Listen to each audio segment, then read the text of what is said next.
Welcome, ladies and gentlemen, to another edition of Gorilla Blood Radio. My name is Daniel Correa, and I am still on vacation, well, not really vacation. I'm working/vacation in my old stomping grounds of the Bay Area in California. And as always with me, to my knowledge, still in New York City, Scott NDX. That's what you think. Are you out? I was gonna say, are you out front of my house right now, you creeper? Actually, I'm messing with Brian in Texas right now. Oh, you know? Well, don't mess up my stuff. I was gonna say, don't mess up my stuff if you're in my apartment in Texas. I mean, I do. Like, hey, don't mess up my stuff after I said I'm messing with Brian. I know. Well, you may be messing with Brian, but like, I own Pops too. You might want to like snitch from my collection or something. Dude, I bought a third of your collection. That is true. He did give me a bunch of them. That's funny. Oh man. So I know we're laughing right now, but I have to start the show out with this because I have some sad news. On US 60 and 101 southbound in Tempe, Arizona. It happened today. It's a terrible, terrible accident. A semi truck flipped over, and its entire contents out on the side of the road there. If you're in Tempe, it's actually it hits a little more closer to home because this sad moment can actually turn into a happy moment because there's a shit ton of beer on the side of the freeway. Yes! It was a beer truck flipped over onto its side, and literally a whole Bud Light beer truck. Everything, literally, tons of cans of beer on the side of the road right now. Oh, actually, they're still probably cleaning it up. This is from Fox 11 Los Angeles, about what I think it's 6 hours ago, something like that. So they're probably just finishing the cleanup. Honestly, they're probably trying to get the truck righted before they clean up the beer cans. That's the priority, obviously, is to make sure everybody's safe in the truck, and yeah. But if you're down, question. Yeah. Question. Huh. Did they like bring out like a septic truck to just suck up all the beer? They just like let it, absorb into the earth and let the planet feel happy for about 10 minutes. See, I don't know how they would do something like that. Like, I know. I'm trying to think. I mean, because you'd obviously, if it was oil or something, they'd have to do hazardous materials, so they'd have to clean it and sterilize and do all that kind of stuff. I don't know how they would do that with beer, but I found that, like, I wanted to make it sound hella sad, but it's actually kind of funny. I love seeing stuff like this when, like, I mean, I'm not happy a guy crashed a truck. Don't get your head out of the gutter, sickos. I'm not that psycho. You notice I added the word "that" in there. So, but yeah, it's just I know there's been other things in the past where like you randomly get a truck flips or the back breaks open and stuff falls out or something, like a la Final Destination or crap like that, and gets all over the highway. Yeah, dude, that's just funny to me. Like, I've seen one. There's a meme floating around that says a truck winds up getting damaged or hits an overpass or something like that, and it's funny because it says total damage $17 and some change. The reason why is it's a Top Ramen truck. Top Ramen. But again, everything is like, what, 30 cents a pack, so total damage 17. Depends on where you go. They charge $1 for that shit at a 7-Eleven. Oh yeah. Well, you're not. If you're buying them from an actual like supermarket, you can get them dirt cheap. Yeah, they're. No, you go to like a dollar store and get a 6-pack. Yeah, you can get them. Yeah, I'm getting me a 6-pack of Bud and a 6-pack of ramen. That should hold me over. Yeah, shoot. Hey, like we're in college all over again. Yeah, college. Yeah. Sure, we'll go college. Not last week. Not at all last week. Exactly. Man. That's lunch yet. yesterday. Yeah. Oh, you got some day drinking in with them kids treating you like shit, huh? No. Oh, hell no, I would never do that because I don't want to lose my fucking job. No, yeah, no, I'm with you. It's just funny. Oh man, but oh my god, dude. Okay, just as we're coming on the air here, Scott had to finish up watching Lucha Underground. Dude, he was so just the commentary from him listening on my end is priceless.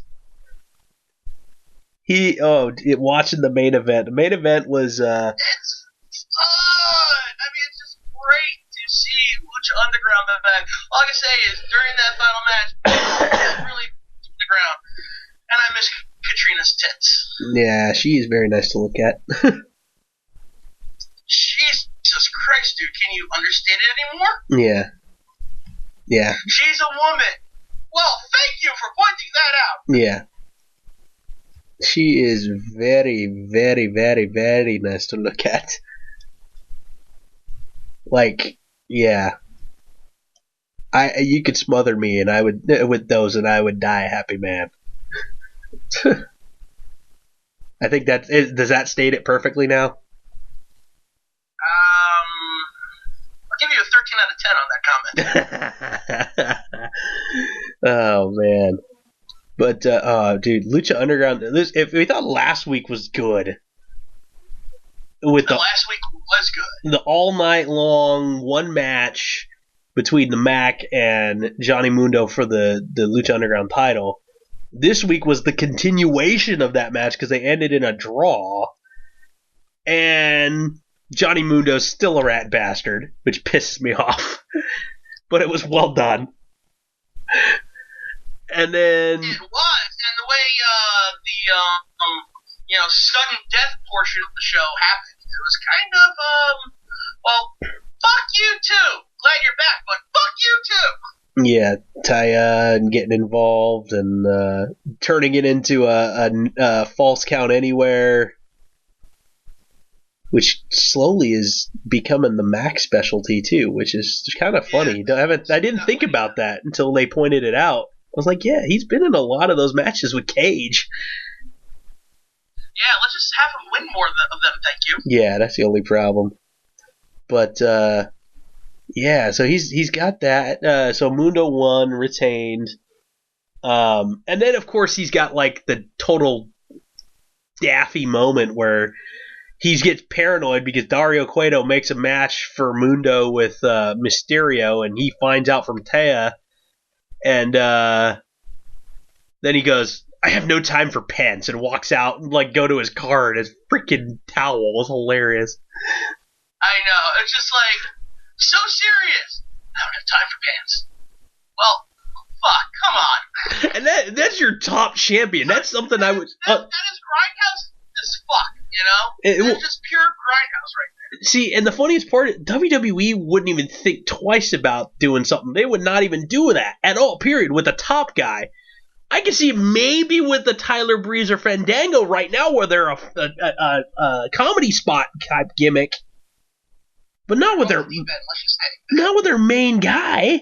But so that's kind of funny. I kind of like that. That was refreshing and like even to a point where like with Ricky Mandel, he was saying like I can't make the let the young guy see me sweat. Like he's actually trying to be the guy's protege who wants to look like him.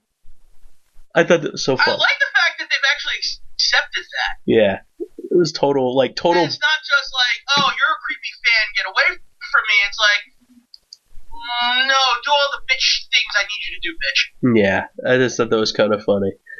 And then we got the what's it called? We got the match in between there with the trios titles, and oh man, fuck you, heel turn. Fuck you. Yeah, we got the big heel turn from Drago, who was on the babyface team defending the trios titles, and in the mid-match, and then the babyface team to win the trios titles. Walks across the ring and declares his allegiance with the other team. Oh, good lord, Vibora and so for his tag team partner, best way possible. Yeah. Right over.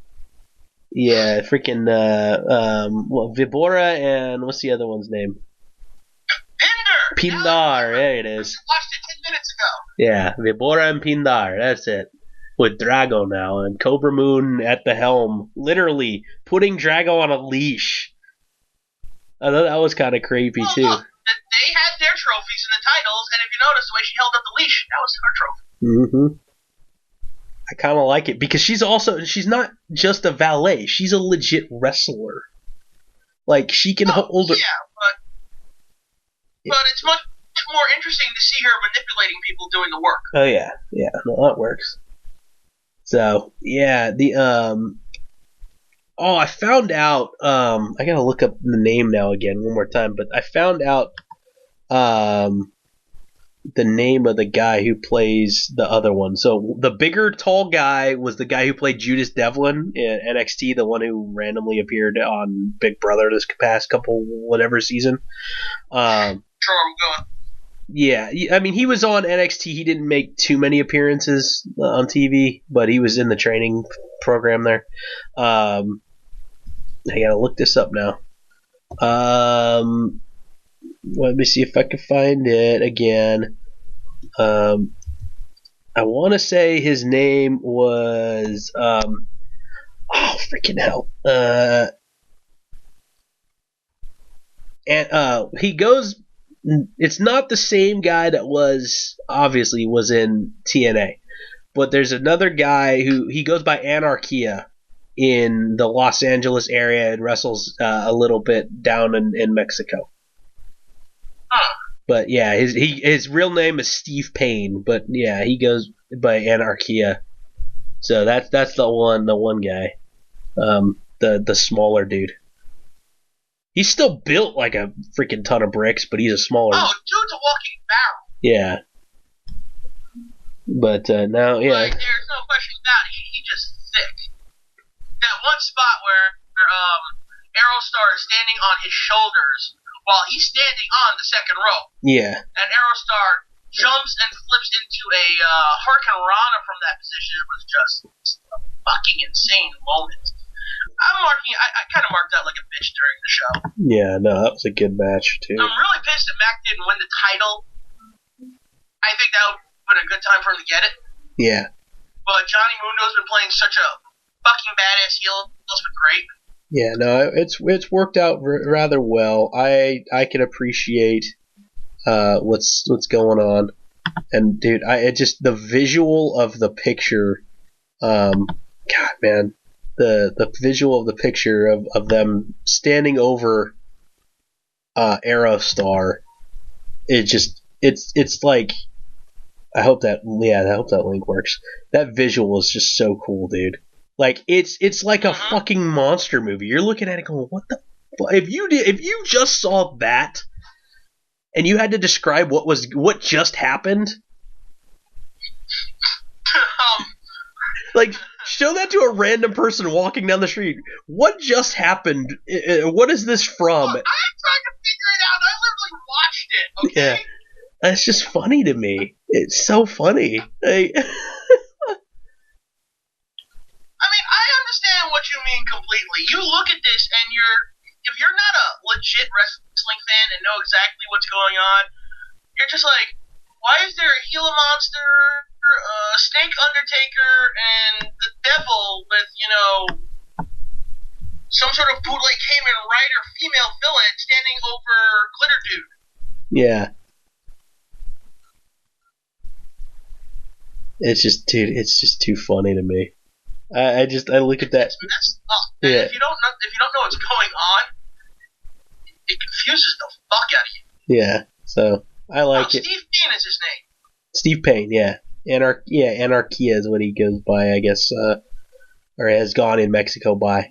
He teams up. He's also a trainer. Huh? He's also a trainer. Nice. Yeah, he's kind of almost built. He's not as big as Cage, but he's kind of built like Cage. I wouldn't say that only because he doesn't have any definition. He's just like stock. He's just a big stocky dude. No. You know, that's about what I see from him. Not that that's a bad thing. I mean, you need all different body types in pro wrestling, or the shit's just not interesting. Yeah. You know, who cares if they all look the same? Well, that's not entertaining. You know, as we known from 2006 to 2012 WWE. Yeah. You know, because cookie cutter wrestling, like that worked out so well for them. Try that again in English next time. Oh man. I like how the match ended where they suspended Aerostar up for the big splash by Drago. Yeah. Who jumped more than halfway across the ring, it looked like. Yeah, it did. It did feel like that. Yeah, and dude, I still cannot get over how we haven't seen masks like this before. Like, to me, I'm not a huge Lucha Libre fan. I mean, outside of of Lucha Underground, I haven't watched much. I'm not that person. I've done a couple of things for a couple Lucha Libre feds, but very little. So I'm used to just the cloth mask. But to see these things, Drago especially, dude, I love Drago's mask. I love his whole gimmick. It's amazing. Well, Drago is his own thing. I think he's doing that in AAA anyway. Yeah, probably. I would assume so. There's I don't know. I think it's because the whole thing's done with a movie budget, so they can really afford to do different types of masks. Yeah, I mean, Rick Baker, the famous movie effects guy, the guy that did American Werewolf in London, yeah, a lot of Star Wars shit, right? You know, his company is the one that was doing the masks for what's his name? Eric Rowan. Oh, really? Yes, especially that steampunk looking one. Huh. Yeah, it's like either that or I think it's a Rick Baker's company. Either Rick Baker's company or Tom Savini's company. You know, but they went to a legitimate, effects company to create these masks to make them something more than they are. I think that's important, and I think that's why Lucha Underground is able to work so well and create the things that they're doing. Like we've talked about before, we talked about with Puma, we talked about with Mil Muertes, how their masks are very geometrical the first season. You know, a lot of straight lines and jagged edges. They have a very, very similar look to it. Then as the show slowly evolved, then different characters came along and different masks developed. Now you can tell different masks from like guys that are regular Lucha Libre style. I think they were definitely trying to replicate that early on, like Dr. Wagner, because he has a lot of those jagged edges in his masks. I can't really think of too many other names, but I know exactly what I mean in my head. Hopefully people who are listening understand too. If not, well, fuck you. Yeah. I mean, I don't mean that. Maybe I do. But I definitely think that they're like, well, we need characters who have a more unique look to it, so let's go off what Drago has, which is a unique mask all his own. You don't see shit like that normally. And then they built off of that and created this whole group of Serpent Society, man. Yeah, I like the whole gimmick. I mean, the whole stable is just cool, and the masks are very well crafted. I wonder if they're comfortable to wrestle in. I mean, because you could see Pindar messing with it a lot. Well, from the looks of it, in his school, he doesn't train with a mask on. Probably doesn't wrestle too often with a mask on normally, so. Plus, once you get a new mask, remember, Mick Foley wrestled how long as Mankind with the mask? Yeah. When you hear Mick Foley talk about it, when he first talks about it, he said he hated the damn thing. Yeah. He could never get used to it. Then after a while, he just wore it all the time, even when he was getting changed. To be in character, to be ready to go, he just wore the mask. So, being that this is their first season on the show, they're probably getting ready or getting used to what they need to when it comes to wearing these masks. You remember, first Puma did that a lot too. Yeah. Yeah, I do vaguely remember that at the very beginning. I mean, until you're used to it, like, you don't see a guy like Aerostar doing it because Aerostar does it all the time. Even Phoenix has to adjust his mask every once in a while. Yeah, but I It's think... a comfort thing. Yeah, I guess. Yeah, and then main event, yeah, we got that no DQ Boyle Heights street fight between Muertes and Puma, and Yeah, gotta love those Boyle Heights brawls. you wanna tell him to finish because Paper apparently doesn't beat Rock. Brick to the head. Yeah, brick to the head beats So Rock. Puma hit, yes, brick to the head beats a lot of things. Although, it kind of makes you think. It took a cinder block to take out the Mac. That is true. At one point in time, Just saying. Just saying. But, so the ending came. Prince Puma was getting one up on Mil Muertes, hit him with the 630, got up, was celebrating. Katrina bounced into the ring and hit him with the rock of, Gibraltar, whatever the fuck she's carrying around in her hand. The Death Rock. Yeah, that thing. Muertes is equivalent to the Undertaker's urn. Damn word during the match. Vampiro, who didn't say a damn word, goes up, hands Puma a brick, and Puma just wallops a charging Mil Muertes, destroying the brick and probably some of Mil Muertes' brain cells and one of his 1,000 lives. So, yeah, that was kind of awesome. So subtly they're continuing to plant the seed of Puma turning heel and Vampiro trying to get his claws into him.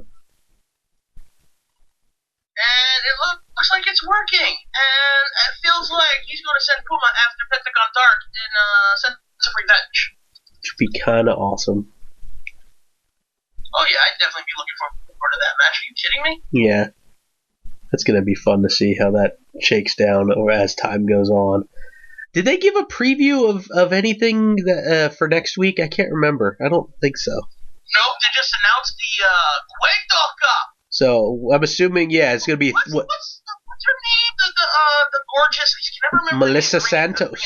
Santos. At least he called her beautiful. Yeah, and then he says, we can't have more than one beautiful thing in the ring. And then kicks her out. That was great. That's when he grabbed the cup so hard. Yeah, that was pretty funny. Yeah, so they're going to have... don't feel too bad. At least he called you beautiful. Yeah, 32-man single elimination tournament. I'm like, wait, they have 32... 32 luchadors. I'm sorry. Thank you. I can't discriminate. Lucha Underground. Do they even have 32 people on the roster? Sounds like they might be bringing people up from the outside for this. Which, one off or two wouldn't be. Yeah, that's not so bad. I mean, maybe Blue Demon will come back from the dead. Yeah. Yeah, maybe. Maybe we'll get Famous B will get... Cisco will come back from the dead. Yeah, Famous B will get a chance to actually wrestle, and maybe once again, and we'll get a one-off, bring back a nostalgia act like Pimpinella Escarlata or something like that. Oh my God, he would break his television in a awesome marketing. He'd just be like, "Oh my God!" Yeah, that's funny. Yeah, so I mean, it could be fun. I think it's gonna be. It's a funny concept. Have they done anything wrong so far when it comes to these weird titles and shit? No, not really. I mean, the Dario's Dial of Doom. Oh, I missed that. That's funny. I love the fact that he actually acknowledged, hey, I'm a little mad at my brother right now, so I'm not going to give him the title shot, and he gives it to Mysterio instead. I thought that was kind of funny. It makes sense, though. Yeah, it does, but to me, it's kind of funny. I was like, okay, me. Well, that's a good thing, I want them to, supply us with a storyline that's continued. I'm just kind of hoping there's not issues with contracts or, like, he couldn't make a taping, and that's why they had to, like, stop that. I don't think so. I think we've heard something about that storyline, not storyline wise, but even just dirt sheet wise, a long time ago. I don't recall. I try to avoid reading stuff if I can. I think this season went off pretty much without a hitch, mostly, from what I understand. So. Oh, dude. Okay. What if this is legit? Okay. Okay, you ever heard of the website called The Dodo?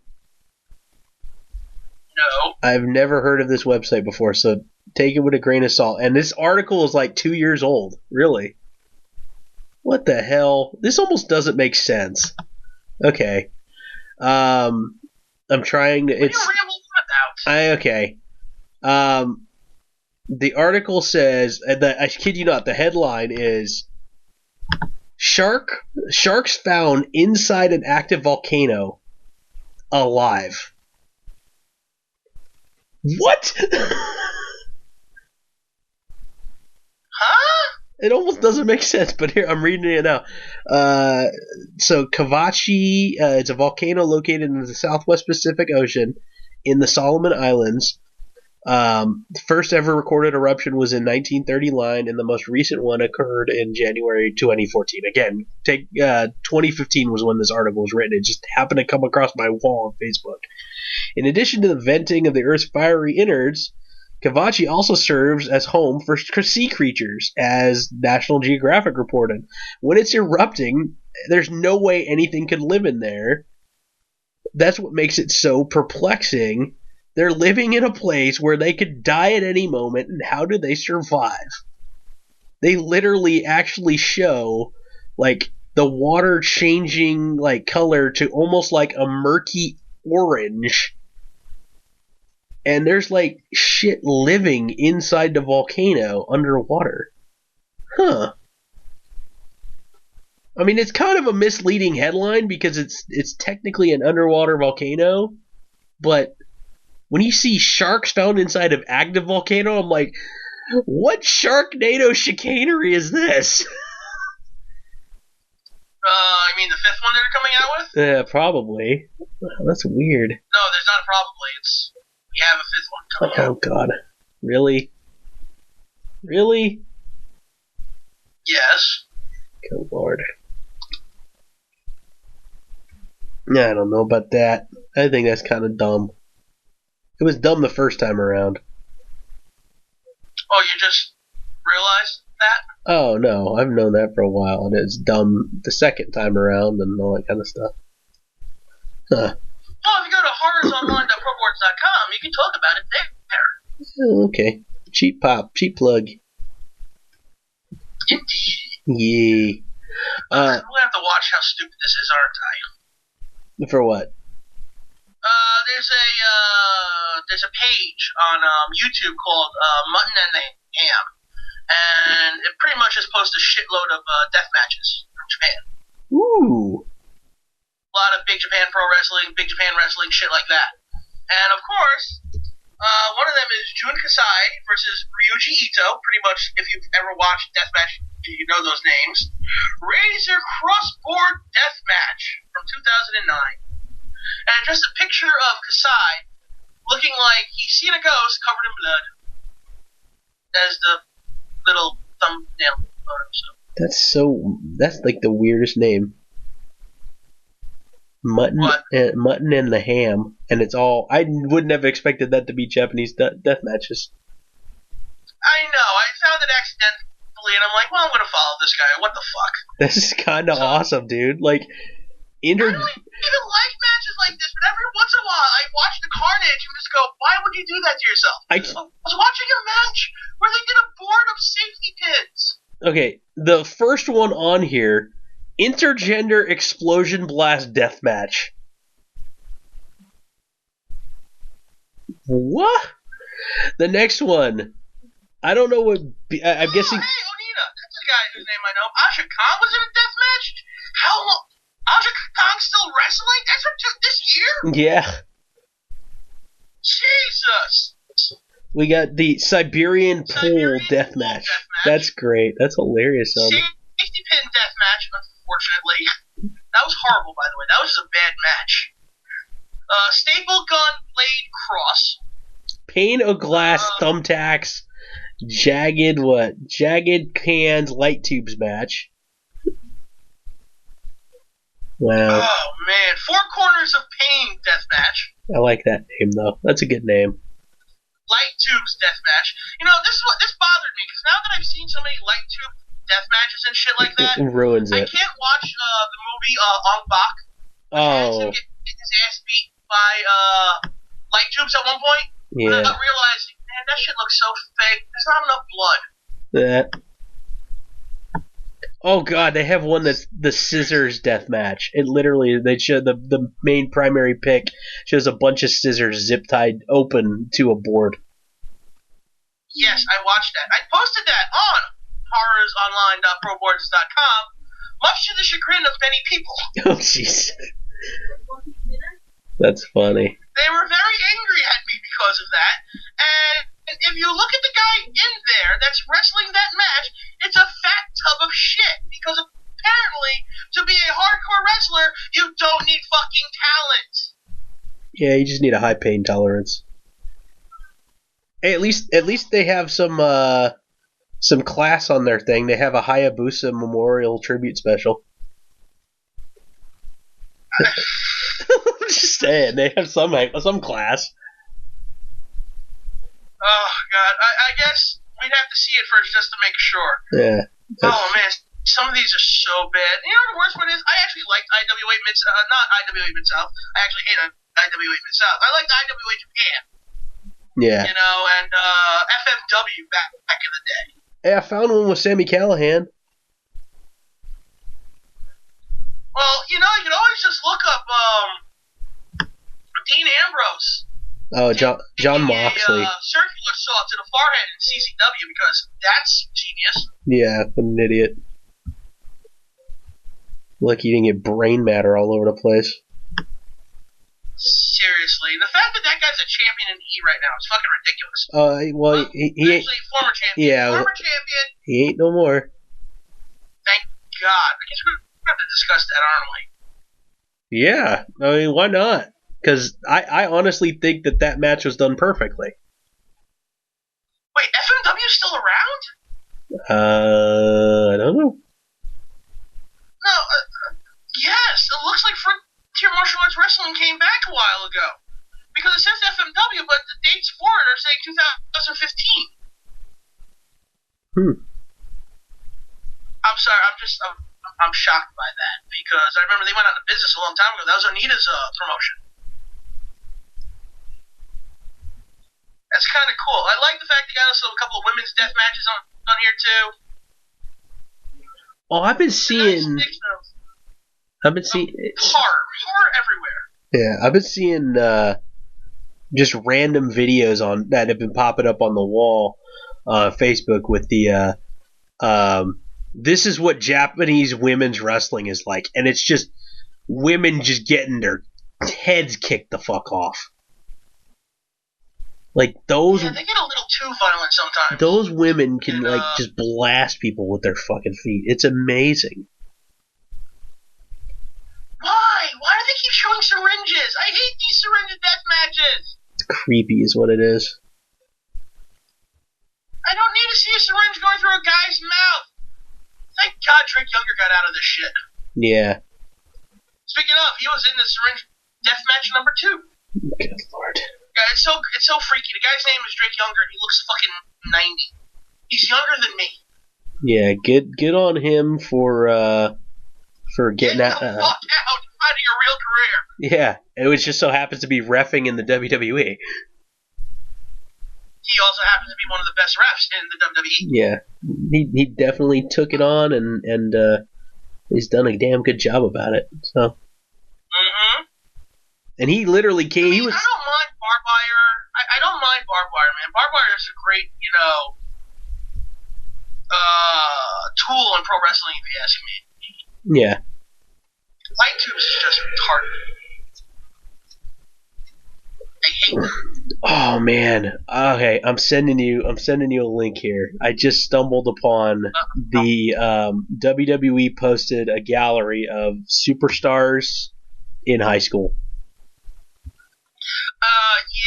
Yeah. I was actually about ready to text one of my friends about this because this is on Instagram too, so I already saw some of these. At least the graduation photos Yeah, something like that. they Yeah. showed, and the Big Show looked like one of my friends from a few years ago. It's funny. His high school graduation photo. It's kind of scary. Only, much more massive in size.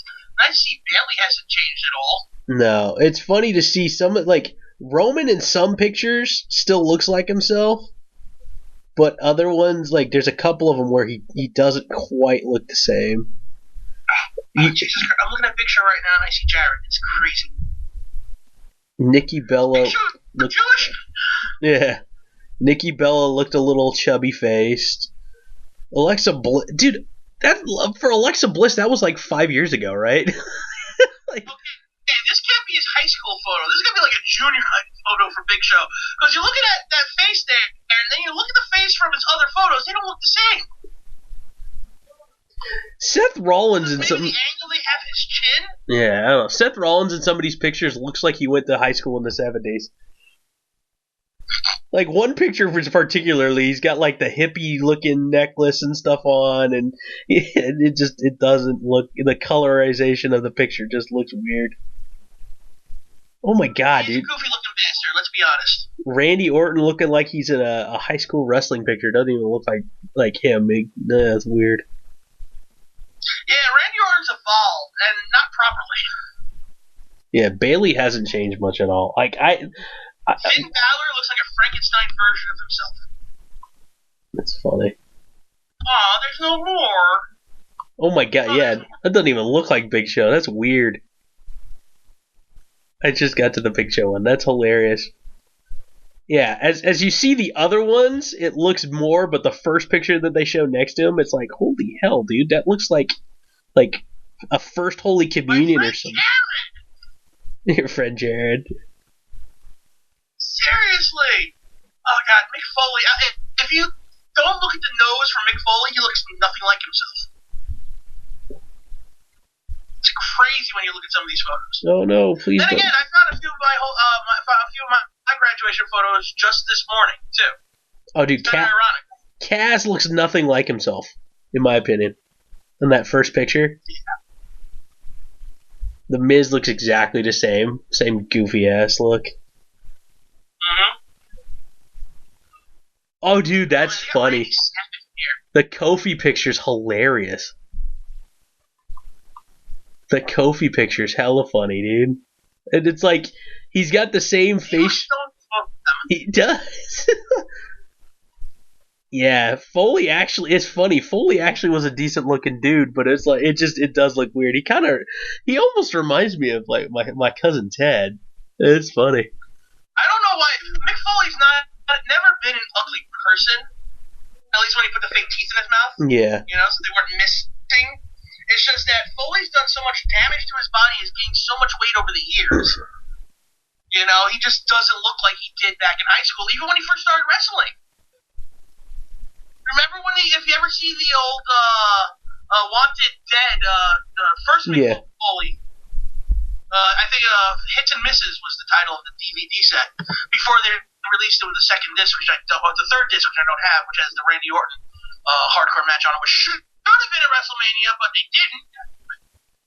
I don't know why, but I thought of, like, that's I sent you a picture of one of my cousins. When I saw the Foley picture, I saw a picture, that's one of my mom's first cousin. It's the hair, man. Yeah, it is. It's just funny. It's the hair and the giant beak on both of them. Yeah, that's funny. But yeah, Mick Foley, even when he first started wrestling, he didn't look like, Mick Foley until he grew out the beard, got hairier, got fatter. Yeah. It's so funny. Like, it's hard. I've never seen Savage without a beard, so it's so funny to see these pictures. I know. We spent so long watching the Macho Madness with a full-fledged facial hair, just nonstop. Ryder looks exactly the same. That's so cool. I love that. That's such a neat little thing. Jesus Christ, he's partying on the Jersey Shore after that picture. Oh, man. Ooh, 25 minutes best combos. Of course, the first one's Brock Lesnar and Heyman. I'm closing this now. Well, Not even looking at the other 24. Alright, so I guess since we're talking about the E right now, should we run down, should we talk about Extreme rules? sure. Yeah, well, we started getting... the pay-per-view before Pocket Rocket. Well, we still got Money in the Bank coming up here in a week, a little over a week. SmackDown. We're looking forward to that. Yeah, exactly. Yeah. Who's going to be saying, man, I can't wait to see great balls of fire. The giant cock on the fucking poster. Yeah, goodness gracious, the logo is a penis. Yeah, me and Tomas pretty much made about 20 dick jokes today. Yeah, it's bad. Talking about how bad that poster is. Yeah, it's hilarious. Like, I don't understand how WWE doesn't catch this stuff. Like, they did the same thing with that Sin Cara. You remember the Sin Cara thing? Oh yeah, the shirt that had a penis. Yeah, it was like they made the Sin Cara, like, they changed the colorization of it to where it looked like gold, but it all blended together with the shirt and stuff, and it literally looked like it was just a giant penis on a t-shirt that said Sin Cara above it. It was bad. It was really... Sin Cara, more like it. Yeah, it was bad. But let me pull up the Extreme Rules 2017 results here. The first match was, to me, I think done perfectly, because that was Miz and Ambrose in the. Oh, I thought you were talking about the awesome match between Apollo Crews and Kalisto, because we need to keep seeing that happen. No, yeah, pre-show, yeah, whatever. I could care less. It wasn't a big match for what it was. No, but did you happen to hear about what is it? Who the Titus brand is going after next? Did you see that on Raw? No, you don't watch Raw. No, I have not. The Titus brand is trying he's trying to use his influence of Apollo Crews to grab Tozawa. Oh. Because he says, hey, you guys used to wrestle together and do the thing in Japan and whatnot, so you're good buddies with Apollo. He goes, man, you know what? I like it. It speaks to me when you go out there and go, ha, ha, ha. I was like, dude, the dumbest little promo backstage. And like Tozawa was like looking at him like, what the hell is wrong with you? Well, you know what? They're trying to make this whole thing work. I gotta give them credit on that. Yeah, it's funny to me, but so yeah, Kalisto is keeps screwing up the growth of the Titus brand, man. Kalisto is taking money from Titus's kids and wife and stuff at home. So yeah, feel bad. Taken out of their mouth, walks into the house, smacks Titus to the ground, pulls the food from the kid's mouth, and leaves. Yeah, feel bad about yourself, Kalisto. So we got that. Yeah, so Kalisto wins that one again. It seems like every single time now, Apollo, ever since being with the Titus brand, Apollo was losing. So nothing changed. Yeah. Then we got the Miz and Maurice going after Ambrose's Intercontinental title, but again, the stipulation on this match of the Extreme Rules pay-per-view, if Ambrose gets disqualified, he loses the title. So it sounds stupid going into it, but it was done absolutely perfectly. Miz, being a shit that he is, trying to get Ambrose disqualified, bringing things into the match, and then Ambrose gets his hands on him and then goes, shit, I can't use this, damn it, throws it down. It was great, man. I enjoyed it. It was a well booked match. Yeah. It was enjoyable. Even though I signed a fucking deal with Dean Ambrose. Yeah. It's so funny because like Miz telling Maurice to slap him in the face to convince the referee, hey, disqualify him. No, he tosses Maurice. She distracts the referee enough. Miz grabs Dean Ambrose and throws him into the referee. and the referee gets knocked out to the floor. And he's like thinking, wait, did you knock me out of the ring on purpose? And he's like contemplating, like, I'm going to disqualify you. And as soon as I saw that, I turned to Gonzo. I went over, since, again, being back in California, it's nice to watch wrestling with my old buddies here. So watching wrestling with Gonzo and my buddy Jeremy. And as soon as he's walking over to the timekeeper area and thinking about disqualifying him, I'm like, oh shit, Miz is going to win clean. They're like, what are you talking about? He's going to win clean. Then he hits the skull crushing finale, wins clean. I'm like, hell yes! It was done. Yeah, it was very well done. I enjoyed that, and the Miz won, so that's the best part. Yes, and I kind of hope that. Now he needs to run back to fucking SmackDown. Yeah, I hope Dean goes away for a while. So that was fun. We got the mixed tag match with Swan and Banks taking on Noam Dar and Alicia Fox. Yeah, that was just an okay match. It wasn't great. And Sasha and Swan got the win in that one. Which at the time I was sitting there thinking, crap. I think I picked the baby faces to go over, and then I'm watching it going, wait a minute. They're in Baltimore. Rich Swan's from Baltimore. Fuck! I might have gotten that one wrong. And then they won. I'm like, thank you. They actually mentioned that on the Raw Talk afterwards, how they broke the curse. Yeah, I was like, beat the curse. Well, I'm just looking at that going, maybe it's just for the women, because it's only really been the women that I've noticed when they're in their hometown, they lose.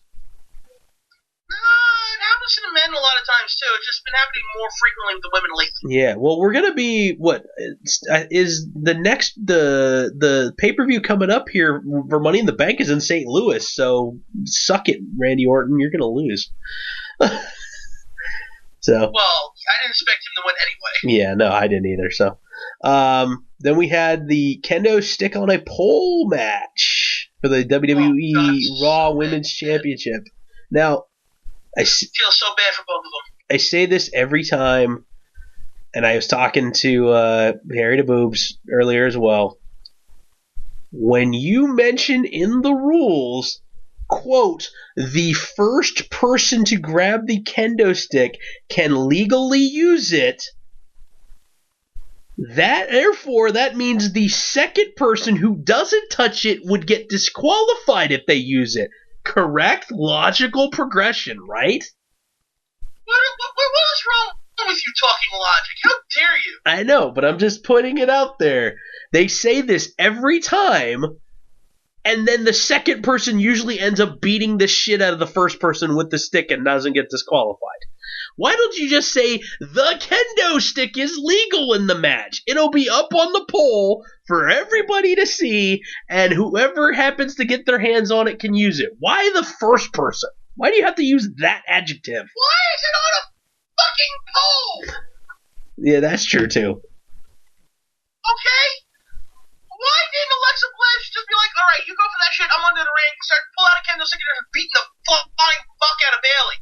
Because she already beat the flying fuck out of Bayley anyway! Yeah. And honestly, that match was shorter than the mixed tag match. That was horrible. Yeah. That match was horrible. And I feel really bad for Alexa Bliss and Bayley for having to go through that. Yeah, not to mention the scars. Bayley got whacked in the back of the head one time. Pretty damn good, too. Well, you know, I personally think you should in a match like that. No matter who you are, you get hit. Yeah, but usually they aim for the meaty parts of the back. So. Well, sometimes you have to not aim for the meaty parts. I mean, shit. One of the best kendo stick shots ever was in Stevie Richards, and it happened in his face. Yeah, I remember that. Right across the square of the forehead. Boom. It was beautiful. It was perfection. Who hit him? I don't remember. I want to say Steve Blackman. Probably. I could see that.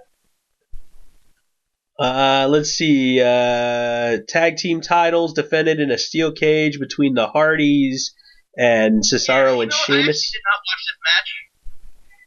Yeah, you know what? I particularly didn't. It wasn't bad. but it wasn't great because part of me was hoping for a specific type of spot or moment that just never happened.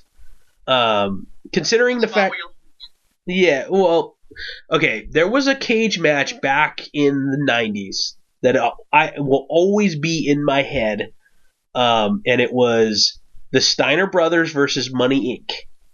I believe that's what it was off the top of my head. That's what I remember that it being. I'm gonna have to look that up later. And yeah, I'm gonna try to. I find that on the network if they have it. It was. I don't know. I don't even think it was a. It might have been a Raw, but it might have been something else. But I remember it was a cage match between those two. I'm pretty sure it was those two teams. And at one point in time, what ends up happening is it's the same stipulations where both teams, in order to win the match, both people have to get out of the cage and hit the floor first. So Scott Steiner, like the dumbass that he is, leaves his brother high and dry inside the cage. And at that time, they said once you're out, you can't go back in.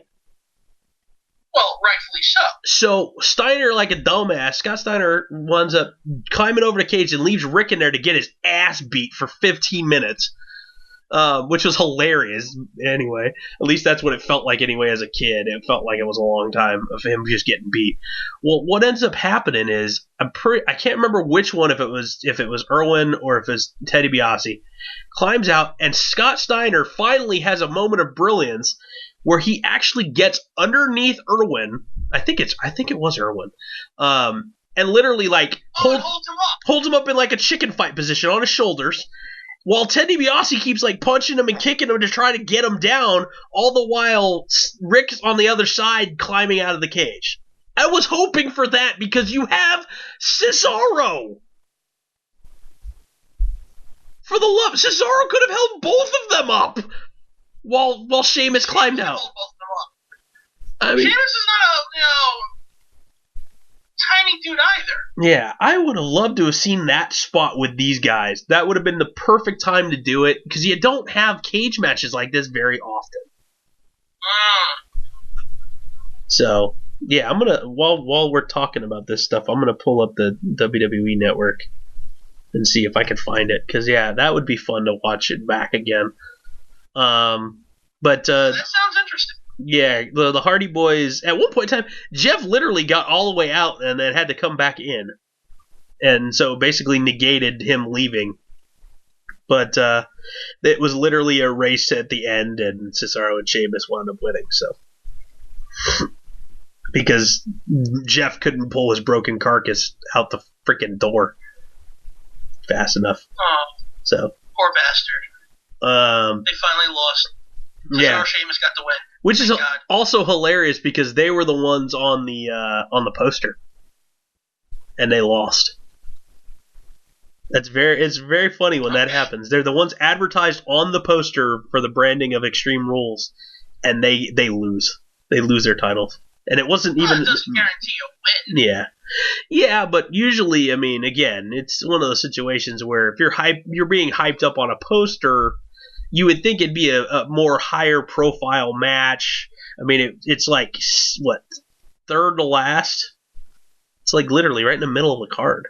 At least Nakamura for Backlash was the first match of the night. So at least it's like, okay, cool, we get the poster child in the first match. So it's either first or last, whatever.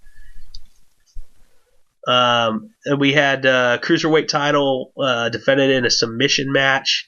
And for the love of fucking Christ, WWE did it to us again.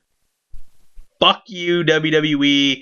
I want Austin Aries as my champion. Yeah, I didn't watch that at all either. I was actually thought, at that point, I'm like, I'm making dinner. Maybe I'll go back. Came back, Aries lost. I'm like, I'm not going to watch that at all. I don't care. It's hard for me to give a shit. Look, I'm not saying Neville's a bad champion. He's great, but come on. I think it's come to the point where Aries needs to win. Yeah. I mean, or just move him to another division already. Something. So, and then, Neville wins with the Rings of Saturn. And then we get the main event, which was the 5-way number 1 contenders match, Extreme Rules match, between Bray Wyatt, Samoa Joe, Roman Reigns, Seth Rollins, and Finn Balor.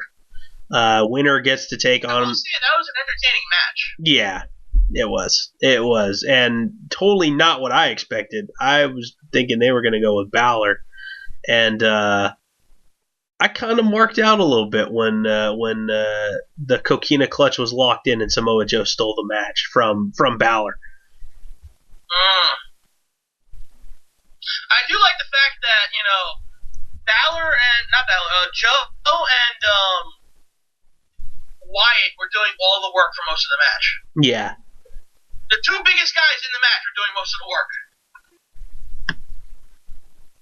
Yeah, it's pretty funny how things work, but yeah, I mean, there was a couple of really good spots that just made people go, holy shit. Roman spearing both Balor and Joe through the timekeepers area, and then Rollins jumping off the top rope down to splash Bray through the, what's it called, the table.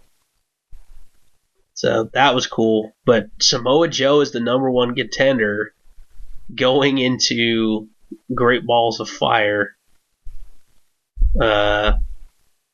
Holy smokes, it's a penis. Yeah.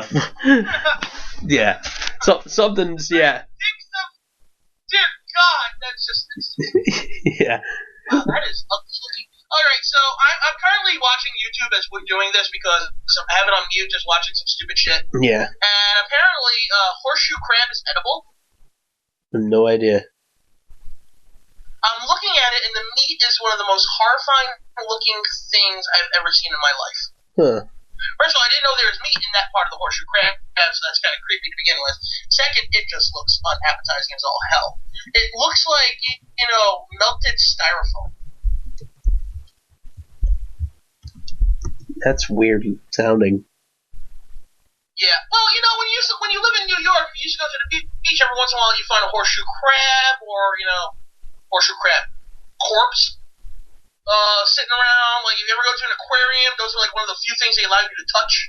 Oh, huh. Yeah, but the meat just looks like styrofoam pellets. It's disgusting. It's like, you know, it's from a page called Travel Thirsty, and it's a Thailand street food horseshoe crab salad. I'm like, well, I have to see what the fuck that is because it's horseshoe crab. Like what? Oh, good, they're putting it back in the horseshoe crab's corpse because that's exactly the thing I want to eat out of.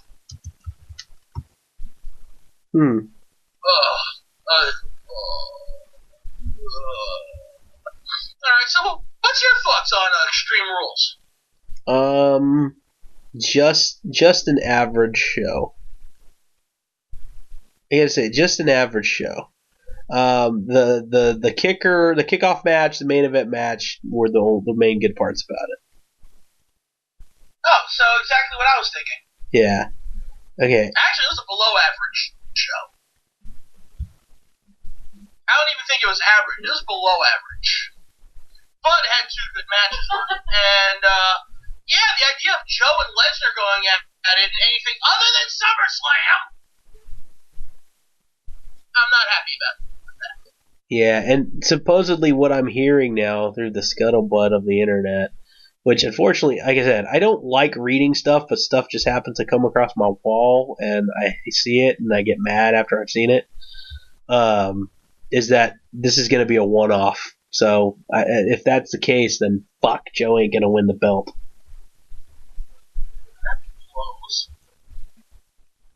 But the only good part about it is we may actually get to see the 2 fucking bulls go at it at SummerSlam. Braun and Brock? Mm-hmm. See, that's the only Brock. It's Brock versus Joe or Brock versus Braun are the only 2 matches I'm willing to sit through for Brock Lesnar. Anything else, and if it's the main event, I'm fucking out of there.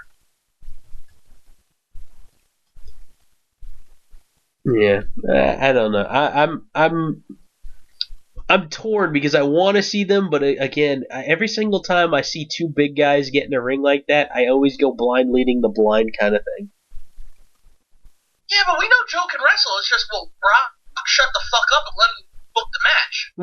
Well, yeah, that's the only thing. I mean, I was also talking in the scheme of Braun going against Lesnar as well. But yeah, that's going to be a clusterfuck. Yeah, that one I think is blind leading the blind. It's a clusterfuck that's extremely violent. Yeah, I honestly I can see I just don't when it comes to Joe and Brock, I just don't want to see Joe take 15 suplexes. I want to see him take 5. I would love it if it literally resembled more of like an amateur wrestling type shoot fight.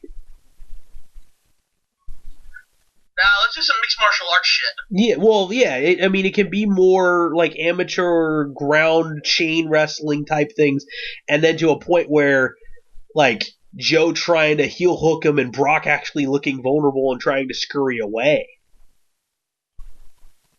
You mean make Joe a credible, yeah. Credible character? Yeah, exactly. That would be nice. So you know it won't happen. Yeah, exactly. Well, and see, the best part about this whole situation is the fact that you have Samoa Joe wins that match, and then the next night on Raw here, so wins the number one contendership match. Next night on Raw, literally goes and touches the untouchable Paul Heyman. I still haven't seen that. I actually want to watch that segment. That has me interested. You have to, dude. I know people have been high on Joe for a long time. I know we have been. Yeah. You know, even though we soured on Joe for a long time because of the shitty TNA booking. Yeah, Samoa Joe gets attacked by ninjas. Samoa Joe disappeared, comes back with dirt on his face and a knife. Yeah. The nation of violence, Samoa Joe. Yeah, let's try to forget that ever happened. Yes. But, yeah. That aside, though, WWE's booked him very well. And the fact that they're giving him at least a match against Brock Lesnar, not a horrible thing. But I think if anyone's going to beat Brock, Joe would be one of the guys to do it. Yeah. Yeah, I think it will make him like already like with the Paul Heyman segment. I was just thinking about it earlier. It was with the Paul Heyman segment. You have now Samoa Joe in a place. If you're looking at the spectrum of babyface to heel, he went from where he was in the company at the time. He was a heel, full-fledged heel, because he was siding with Triple H. Now he's kind of creeped over into that tweener mode where he's still a heel, but now he's the heel that we can cheer for. Because he did something that nobody would do. Like, he put a hit out on Paul Heyman. Like, Brock Lesnar's going to be fucking pissed. And I'm wondering if they're going to try to do something in the coming weeks here before the Great Balls of Fire pay-per-view to where they're going to have to keep 5 bodies between them at all times just to prevent them from attacking each other. Just so that first fucking moment when the bell rings is that much more impactful. That they can't touch each other up until that point.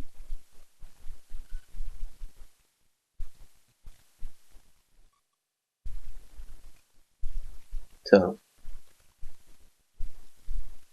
did I lose you, Scott? No, sorry, just dealing with work stuff. Oh, okay. Yes, it is 12:18 at night, and I'm still dealing with work stuff. Damn, so, that's one thing I hate about me right now. Yeah, I hate that kind of stuff. Hate having to take homework. You know, so Are you on your summer school schedule or whatever schedule yet?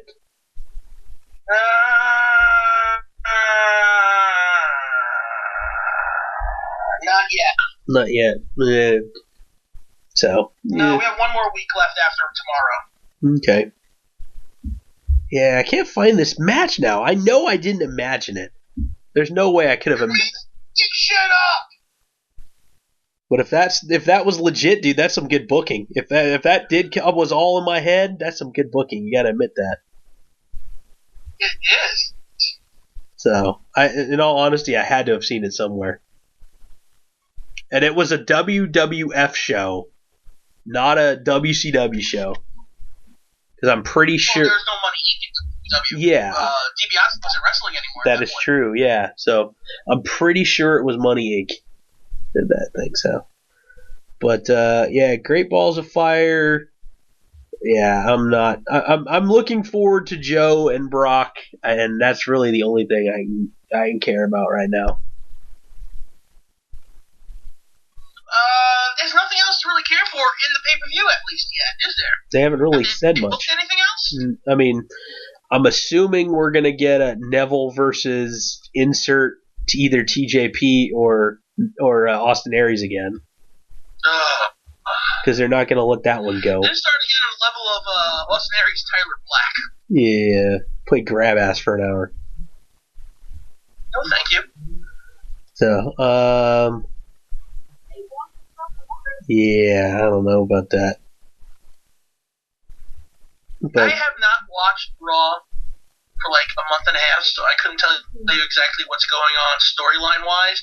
So I couldn't tell you what the potential, the only other potential match I think that they're setting up for is Nia Jax getting her title shot, because they tried to do it on Raw and it was screwed up because of Mickie James and Dana Brooke coming out, and they were giving Alexa some crap, and she attacked them, so they attacked her back. And oh yeah, I remember they exist. Yeah, so you forget that sometimes. So when you don't watch a program anymore. So it sounds like they're finally gonna maybe give Nia Jax a chance to get her title. So.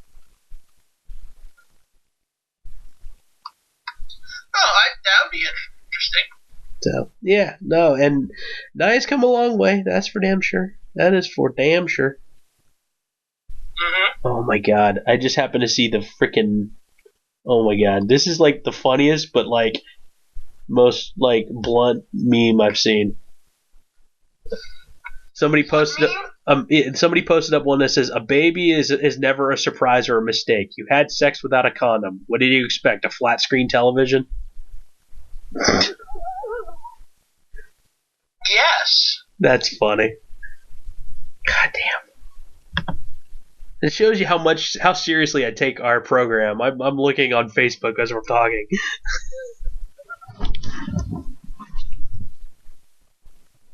Because it also provides such good content too, I gotta admit. Man, yeah, I was texting you earlier, man. I think you really got to start doing some Lucha Underground stuff with your drawings. I still have to draw something. I got to figure out what to draw tonight. I'm feeling a little drained artistically right now, so I don't know what it's going to be. Yeah, it's probably not going to be anything impressive. But today was a good day overall because I got my tickets to NXT. Yeah, I was gonna say, didn't they just went on sale, right? Yes, they did. Nice. They officially went on. Well, no, they go on sale officially tomorrow. Pre-sale. Yeah. Yeah, we got the pre-sale because Tomas has ordered so much from Ticketmaster and WWE. They send them the pre-sale code. Nice. So we almost got them yesterday, actually, because they have an American Express pre-sale code that went on sale for Wednesday, but neither of us has an Amex card. You can't buy it unless you have an Amex card. Okay. We literally could have had our tickets at 4 in the morning, but nope. Nobody. So we had to wait till they showed back up. Let me see if I can bring up the Barclays Center NXT. Barclays Center NXT 2017 Google. Okay, I want seating arrangements. I'd like to know where I am seated. Holy fuck. Alright, so... Dang. Okay, lower level 16, row 12, right? $114 a ticket, not bad, right? How much for the ticket? 114. That's not bad. Yeah. Yeah. We're, row 8. Nice. Section 16. Cool. $77.50 a ticket. Wow. We spent less than 80 on our tickets. Wow. Holy shit. Some good seats. Yeah, I'm looking at it. So floor seating is around the floor, which is on the basketball court. Now, where we are would be right behind one of the hoops. We are literally opposite of the entrance ramp. Nice. Yeah. And it looks like where we're sitting, we're going to have a slight elevation, I think. So it's going to be some really good seating arrangements. I'm looking where we're seated last year. 111, fantastic. Where we are is about, I would say, well, it's definitely one section in front of where we were officially. Shit, I like these seats. That's cool. I will not, from the looks of it, I will not have a ring post in my way. I will not have any shit hanging in my way. I might be blinded by the Titantron, but I'll be fine. Nice. And I think I'm in section 211 for SummerSlam. So you're up and over, like, yeah. Oh, I'm in like one of the last sections you could fucking find, but fuck it, I'm going to SummerSlam. Yeah, nice. Isn't that the most important thing? Yeah, you're in SummerSlam. Section 1s and 31 will not have a lot of people in them because it's right behind the entrance. Section 3 will definitely have people. So it looks like the sections that are going to be blocked off are 230, 231, 201, 202, 203, because, I don't know, probably 203 just from the angle of it. Looks like they're squeezing people in 204. I think 229, 230, 228, 227 might be blocked off too because they're all white. And I think, I don't know, that's interesting. It's hard to tell, but fuck it, I don't care, man. I am going to NXT. And SummerSlam. Yeah, and SummerSlam. That's cool, though. That's As cool. you see, SummerSlam is not my priority right now. Yeah, NXT. No, of course. NXT is gotta be the priority. Yeah. Looks like the white sections are the sold out sections for the, show. Let's see, what else do they have? They got 23 tickets in section 15 available, $108, $99 in section 13, $118. I'm just going with this is like the lowest priced ones. I still can't believe the price we paid for our tickets, man. Oh, section 4, which is not a bad area, $84 a ticket, not too bad. Yeah, a lot of these sections are sold out. Section 3 either sold out or just has no seating in it. 12 sold out, 19 sold out, 20 sold out, 23, 24, 25, 26, 28 sold out, and I think 29, 31, 1, and 3 are just not having seats in them due to the fact they're right behind the entrance. The row that I was in last time, 111, completely sold out, and most of that section in that area too is sold out. The only ones available is 104, 105, 106, and these tickets, oh hey, that's not bad. 105 has tickets for $43. Might want to get your tickets now.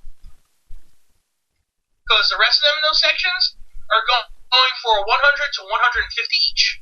Holy hell. A lot of the nosebleed seats are pretty expensive too. Let's see. Number 218 has $42 tickets, but that's row 13. That's not bad, row 13. It goes up to like row 20 something. And 42 from 217. Yeah, there's still some good seats available, man. If you think about it. Yeah, it's just a matter of... I'm fixing up my apartment, man. I have a floor for you to crash on. I know. Tickets are selling out. According to Ticket Office, they're selling out. Okay, I got to... Figure your shit out, dude. I gotta read this to you because I want to get your reaction. This should be good. The villain Marty Skrull went on to Twitter and said, "If fans moan about selling and lack of psychology today, can wrestlers moan about 10 chants and fans acting like numpties in general? #villain." Yes, they can. I totally agree with you. I saw that. I was like, dude, that's kind of awesome that he's actually putting it out there. If we moan about them, then yeah, why not? Let them bitch about the stupid shit. I fucking hate the 10 chants now. Well, I don't hate 10 chants, but there's definitely the too sweet shit's really bothering me. Oh, after every 2 count, yeah. Too sweet. Fuck you. Yeah, that's still not as bad as Twinkie stuff. 1, 2 Twinkies. Fuck you, fans. Fuck you. what was it? The Balls Mahoney chant. Who was he facing against? You were going balls and then somebody else and balls and somebody else. No, snowballs. Snowballs. That was what it was. I can't remember if it was Al Snow or not. That's one of my favorite chants ever. I will never not be happy. That's funny. Snowballs, snowballs. Snowball, snowball, snowball, snowballs, balls. That's funny. Pretty good, man. Yeah, pretty good, pretty good. Oh, man. Good fucking time. So yeah, when are you coming to New York for NXT? I don't know. Well, tell Brian to buy the tickets. So I'm sure he'll waste his money without even thinking. Yeah, well, he kind of already did that because supposedly now we're going to Great Balls of Fire. Where is Great Balls of Fire? It's in Dallas. Oh, lucky you. Yeah, literally, the biggest pay-per-views of this year are in Texas. So Rumble was in San Antonio. Then this sort of the majority of pay-per-views, I should say, not the biggest pay-per-view, the majority. Yeah, I was about to say, there's nothing big about Great Balls of Fire except for the cock on the fucking poster. Yeah, no, but the majority of them, they have 3. So the Rumble was in San Antonio, which we went to. Now Great Balls of Fire, which he supposedly bought tickets, and my friend Jeremy and my sister and nephew are going to be out that weekend. So I think my sister's passing on the show, but is going to take my nephew to the theme park that's down the street from my apartment that day anyway. So me, Brian, and Jeremy are going to go see the show in Dallas. I'm sorry. Yeah, and then I'm sorry that you have to go see Pocket Rocket. Well, I'm kind of like I don't know how much he even paid for the ticket. He just up and bought tickets like the other day. Like we mentioned maybe going and getting tickets and going, but he just straight up like bought tickets. Like Wow, Brian, being impulsive. Yeah. Brian is one of those people. Like, swear to God, he can do the dumbest thing ever, and then is like, yeah, I did that. Okay, don't hate me. Like, I swear to God, I want to punch you sometimes, dude, because you make me spend money I don't have. But yeah, and then Survivor Series supposedly is in Houston. Oh Jesus! So, and I'm sure he's gonna want to do that. And then the following year, freaking Mania's in New Orleans, which is literally like a 5-hour drive away. Oh, dude. So I'm more than likely gonna try to go to New Orleans next year too. So it's like, damn it, like I've been doing a lot of traveling this year. And I hope you actually get some, a job. Yeah, I know. Or win the lotto, that'd be nice. If you win the lotto, we'll move again. Nice. I am looking right now. Let's see. How much does a flight from where I'm at to where you're at? Somewhere between 500 and 600. Oh no, I was thinking California. I actually haven't checked Texas yet.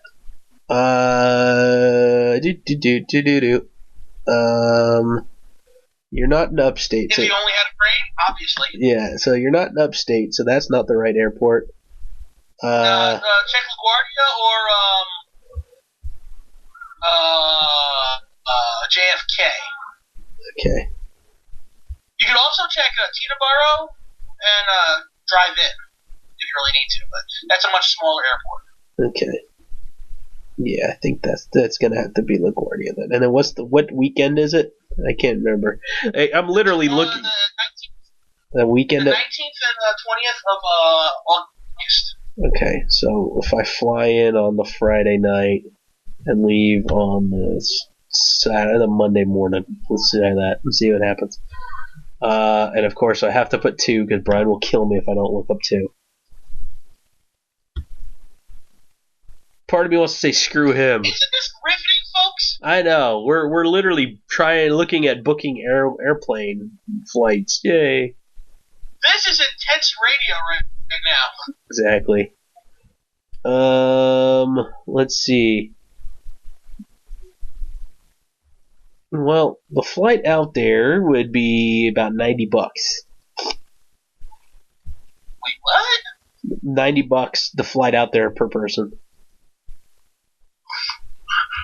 What airline? Spirit. Duct Tape Airlines? Spirit is like the cheapest airline you can get. Like, legitimately the cheapest airline you can get. They give you, like, a flight, a seat, and, like, space to put a bag underneath the seat. If you want to pay $30 extra, you can take a carry-on bag. So, if you want to put a bag on top of yourself in the plane, you have to pay for that. Yeah. How much do you have to pay if you want, like, real luggage? Like an extra $50 per bag or something like that. Yeah, they nickel and dime. They nickel and dime you. Yeah, all places nickel and dime you though. You don't get free luggage anymore. Well, it depends on where you go. Some places are better than others. Like Southwest is pretty cool. My parents use that a lot, but the only problem is when you fly Southwest from California into the Dallas area, it goes to the apartment that's 45 minutes away from my apartment rather than the one right next door to my apartment. So it kind of like, oh man, I gotta go out my way to go pick you up now. Damn it. Oh well, I guess. Your family. I better do it. So, flight home would be $114. That's not bad. They don't have like round trip prices. So yeah, total all in. You could pick the different flights like there and back from the same airline, just at different times of the day. So basically, it would be, let's see, total price then. If I'm doing quick math, $114.89. You're looking at about maybe with taxes and everything like $215 round trip. Yeah, I don't know. I guess, that's not horrible. No, it's not. At least you don't have a place to stay. That is true. That is true. It won't be a very nice place, but there'll be a place to stay. That is true. Yeah.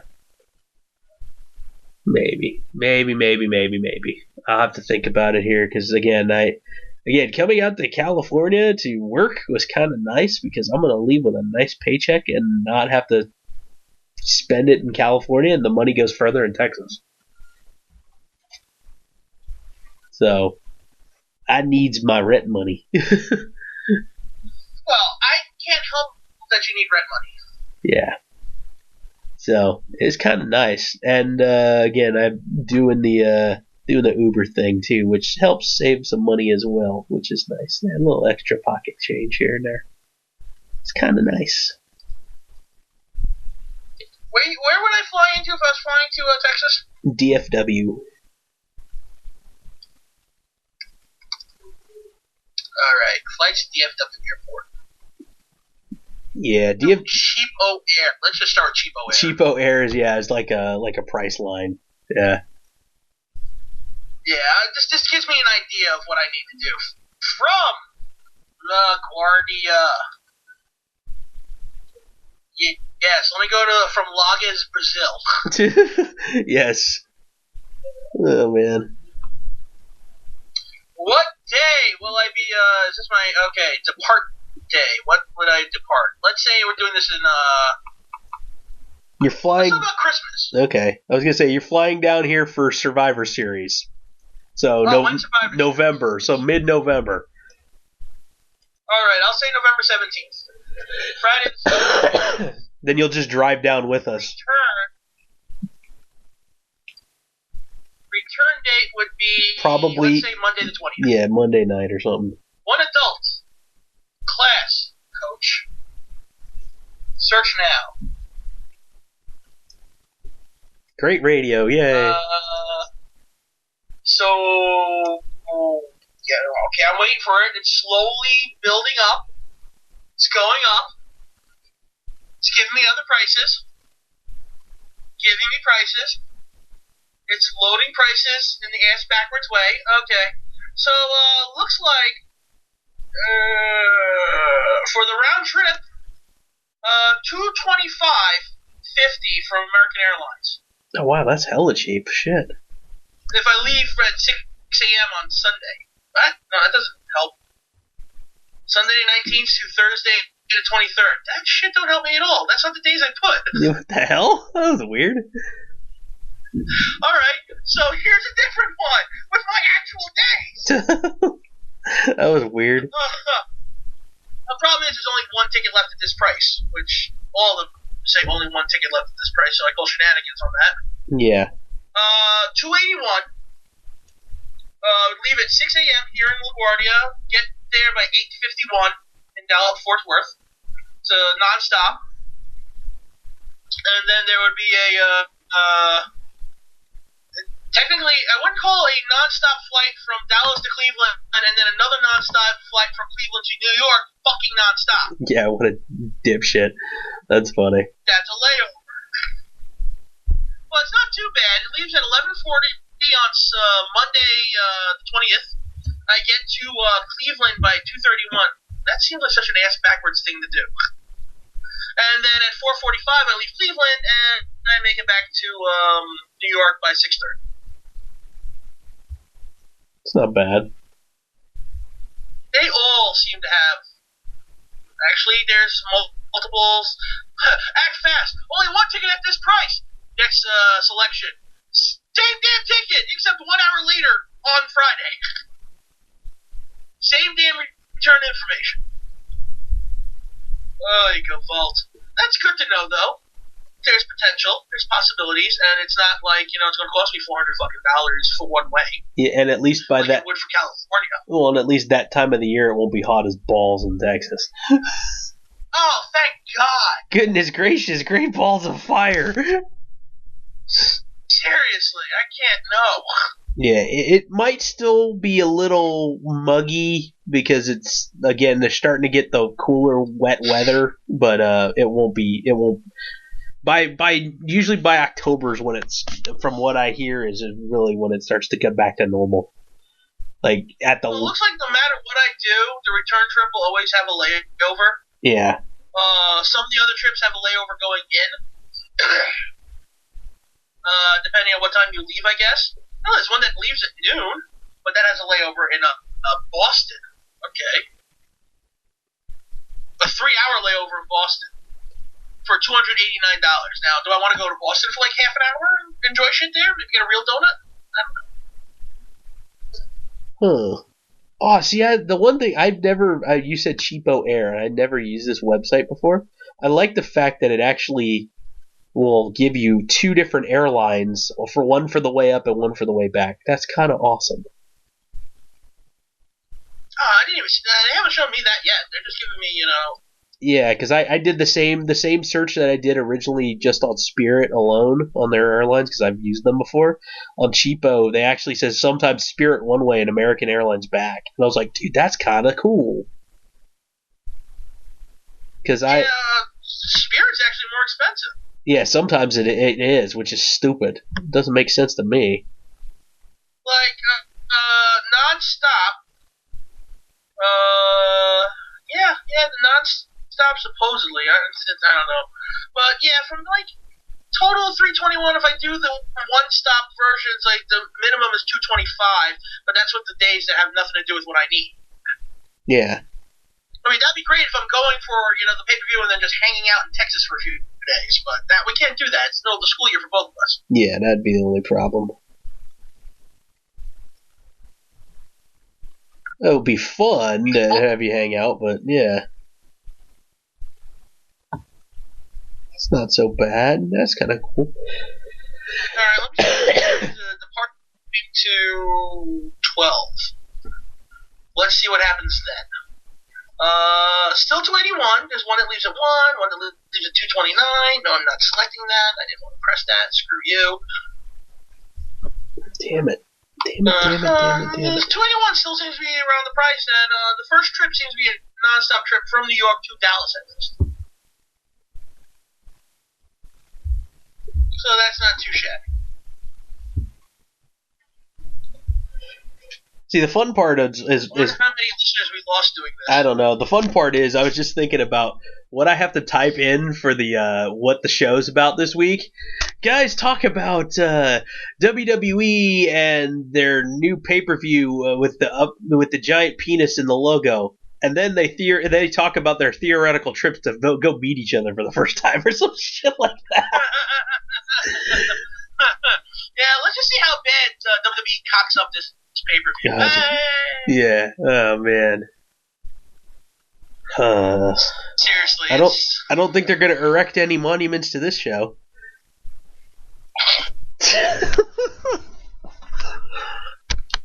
I was gonna say how many penis jokes can we get in the last couple minutes here? I'm telling you, me and Tomas, you're just spewing them out. You know, like they're just gonna grind this one in our face, aren't they? Yeah. I was just like, man, this is just the dumbest idea for a pay-per-view name. I don't know why they thought it was going to be cool. Because wasn't it supposed to be like Vengeance or something? They were like bringing that one back. Well, apparently, Great Balls of Fire. I don't know, man. WWE Jock Itch. That explains why this is a good fucking idea. Who thought this was okay? Yeah, WWE Jock Itch. Someone keeps suggesting like WWE Monster Mash. At least that's somewhat entertaining. WWE, who put icy hot in my underwear? What is this? Revenge of the Nerds? I know, dude. That's funny. I miss that movie. That was such a good movie. Man, I gotta get the DVD collection because I really want to get Nerds in Paradise on DVD. Nice. But they don't have the Blu-ray for it. The Blu-ray is only for the first movie. So I have to buy the box set that has all 4 films in it eventually. Because I want to get Nerds in Paradise on DVD, and I don't want anything to do with the other 2 TV movies. Because they're horrible. Yeah. And dude, you know what's funny is I was talking with Harry the Boobs earlier, and he was like, "Oh, I may jump on the Skype and talk to you guys because I have a question for Scott specifically about the Logan movie." Nowhere to be found. Of course not. So. Did he ask you the question? Nope. So then I can't answer said question. Yeah, I know, which is kind of annoying. I want to know what the question is now. I know. I'm kind of irritated. I mean, I just watched The Wolverine again, because I watched it a few days ago so I could finally watch Logan on Blu-ray. But then I realized I watched the theatrical cut of the film. I'm like, well, shit. I wanted to watch the extended cut. I put the wrong Blu-ray in. I didn't realize it until I was already done with the movie. So today I decided to watch the extended cut of the film. There are some differences that were pretty good. Like, instead of Logan just fainting outside of the hotel just because he's, crippled, he actually got his ass kicked at one point.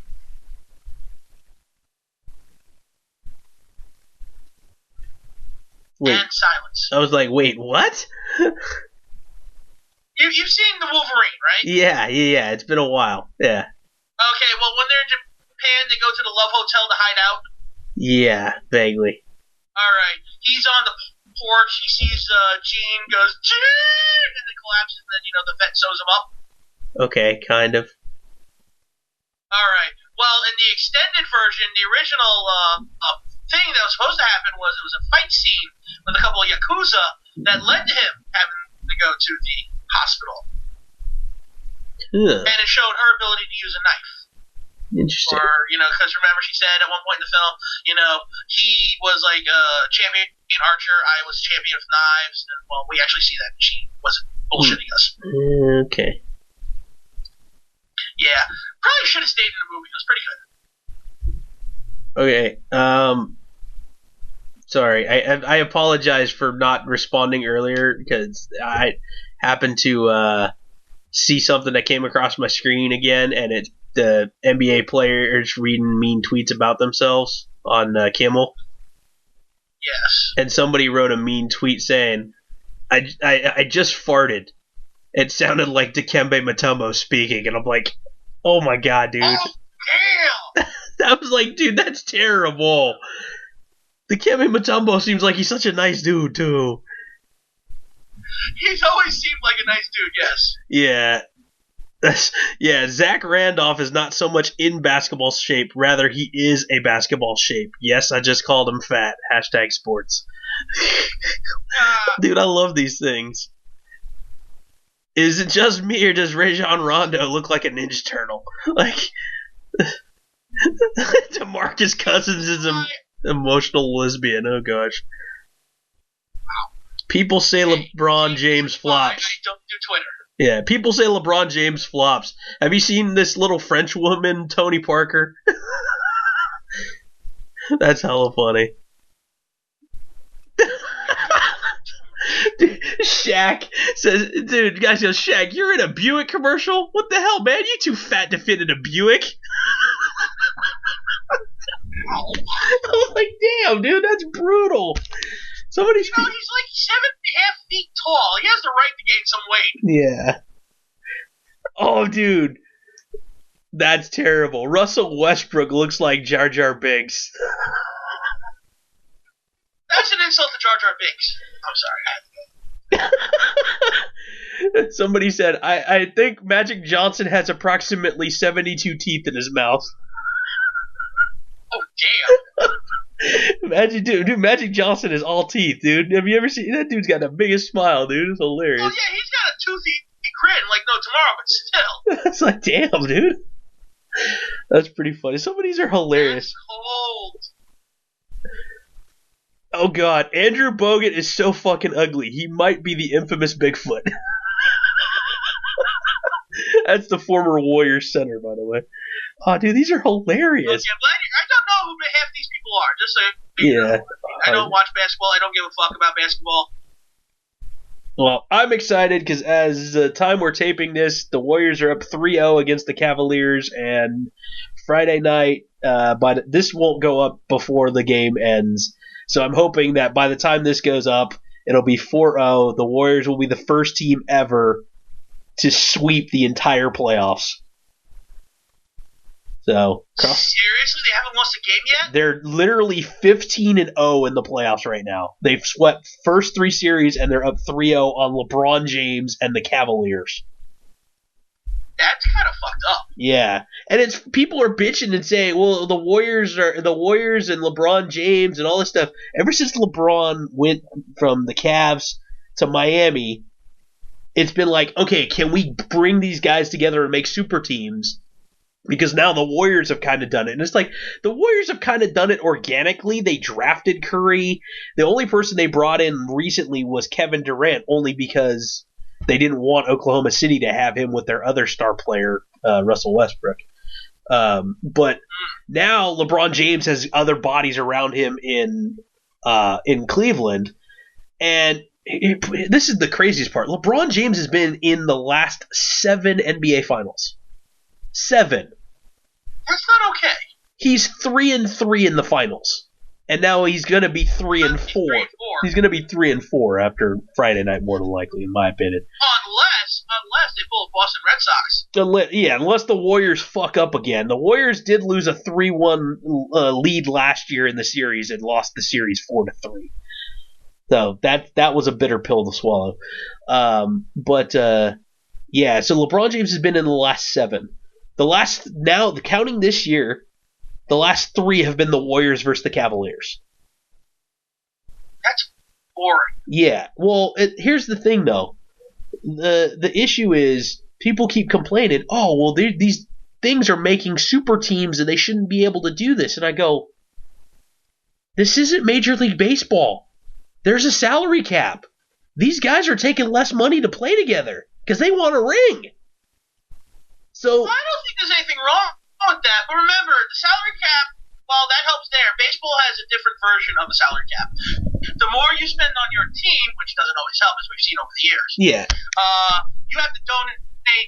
You pretty much you find money, luxury tax, given to teams that don't spend as much money as you. So, like the Twins put together a really good fucking team year after year normally, and they get a benefit from the Yankees, who kind of just have to be like, well, we spent $200 million a year. Here's some money. Shut the fuck up. Yeah, because see, the main thing with that, like, the basic example that I like to use is, I mean, how much did A-Rod make in his final contract? Oh, God. Never talk about this piece of shit. Fuck him. I mean, he made way too much money. It's ridiculous. Basically, his whole entire salary was the entire payroll of the Oakland Athletics. They only made $28 million a year? Or no, whatever his contract was. Like, the guys on the A's don't make shit for money, dude. Like, they're all young guys who really... I don't think their budget's only $27.5 million, though. Dude, it's gotta be a little more than it's that. some... But I understand what you're talking about. Yeah, it's some ridiculously small number, because a lot of times the A's have guys that once they start getting big, people offer them money. Go somewhere else. Yeah, people offer those players bigger money, and the A's can't afford that. So, like, I mean, that happened with Miguel Tejada, that happened with Barry Zito, that happened with Tim Hudson, that happened just... Jason Giambi, Jeremy Giambi eventually left. That happened just recently with Cespedes. I mean, it happens. Trust me, I understand. As someone who's watched the Twins and the A's for a long time, I mean, I've been watching baseball for a long time. They're American League, and I've watched a lot of American League games in my life. Okay? But, yeah, look what the Twins have done. They spent a lot of money to keep their catcher, and I don't even know if he's still playing anymore. But I have no idea. You know what I'm talking about, right? Not off the top of my head. Oh, Jesus. He was their catcher for a while, and they made sure to hold on to him. Oh, God. Yeah. Oh, my God. I'm blanking on the guy's name now. As soon as you... Wait, it clicked into my head, and then... It's not Mauer, right? Yes, Mauer. Okay. Something Mauer. Joe Mauer, or something like that. I'm just going to look up Twins catcher. But yeah, they spent like $10 million to keep him on because someone would have really picked his ass up. Yeah. Easily. Joe Mauer, yeah. You know, he was one of their big players for a while. And I remember they made sure he was one of the few guys that they spent a lot of money to hold on to, you know? Yeah. But you ever notice, like, for years, the Twins would breed great ball players and then they'd go somewhere else. Yeah, I mean, that's this, like the A's, like most recently, like Josh Reddick. You may not necessarily remember that name, but he was the guy that had the infamous beard off with Daniel Bryan. I don't know if you heard about that. Daniel Bryan had a guy in Major League Baseball that they were legitimately seeing how long they can get their beards before their wives got mad at them. Or their girlfriends, rather, because Daniel Bryan wasn't married at the time. But I'll take your word for it. Yeah, Daniel Bryan lost because he had to shave his beard down. But Reddick used to always come up to wrestling themes, so we knew he was a wrestling mark. It was hilarious. But yeah, it was funny. But yeah, there's a lot of them out there. Yeah, and it's funny that I don't know, just baseball hasn't had that salary cap because you've seen teams like the Yankees of the '90s. Who basically they could throw money at something and basically buy a championship. Even the Braves were rich. No. I'm going to disagree with you there, because they didn't really start doing that until I would say the early 2000s was when they really became that $200 million ball club. But it still felt like they had a lot of names. It still felt like they had You know what? Well, let me tell you something. You know, a lot of the names that they had, they made. Okay. Because a lot of you look at the '96 team, you tell me 10 guys on there who are names. I'm going through my head. I don't know all the names off the top of my head. The names that come to my mind, and it's probably only because I'm thinking of them through video games, would be like, I want to say like Knobloch and I'm trying to think when. All right, so Chuck Knobloch. Okay, he was brought in. Okay. He didn't do much. Okay. Let's talk about Tino Martinez. Tino Martinez was brought in to place Don Mattingly. Oh, that's okay. That's right. I'm trying to envision the guy's face, and maybe that's who I saw was Tino Martinez, and not. I'm like, Andy Pettit wasn't there. I'm gonna have to look at the 1996 team now, because remember, 1996 Yankees team. But while you're looking it up, basically the NBA has a salary cap. There are taxes if, depending on your circumstances, there are ways to get a little bit more out of the cap if you have guys that you re-signed first, that helps you against the cap, and it's finagling, and it happens in NFL and other sports as well. So certain people get a penalty after the year's over if they have to, or they have to unload that cap money, and like either redo the guy's contract before they get penalized, or ship them away to get the money off the books. So, oh man, I'm having flashbacks looking at this fucking roster right now. So I mean, it's not out of the question for other teams in the NBA to do that. And right now, it's funny because the series being 3-0 in favor of the Warriors as of this moment, there's already rumors swirling that LeBron's leaving Cleveland and going to Los Angeles. So it's kind of stupid. But carry on. New York Yankees 96. Yeah, fuck him. Let's see what. Fuck him anyway, you know? Yeah. All right, so I'm going to start. I'm not going to go with the pitchers yet, because there's like 47,000 of them to go through. Yeah. So we're going to go. They had 4 catchers on the team. I guess this is more like the extended roster at one point. Maybe everybody's played on that year at least. Maybe move it up. No, they probably had more people play in general, but okay, even if we do that, we'll go with that, right? Yeah, maybe because again, if somebody gets hurt and you get pulled down or pulled back up or whatnot. All right, so we'll go with the catchers. I'll go with the 2 guys I don't remember. I do remember Jim Leyritz. I think Jim Leyritz led to Joe Girardi, who was trading Jorge Posada, who was a Yankee rookie. Okay, cool. He came up through the farm system. Okay. Tim McIntosh was another catcher. See, then you have Wade Boggs. Okay, Wade Boggs they got from Boston. They brought him in a few years earlier, but it's not like he was a huge name. Great ball player, not a huge name. I knew who Wade Boggs was. Just, yeah. Well, we know, yeah.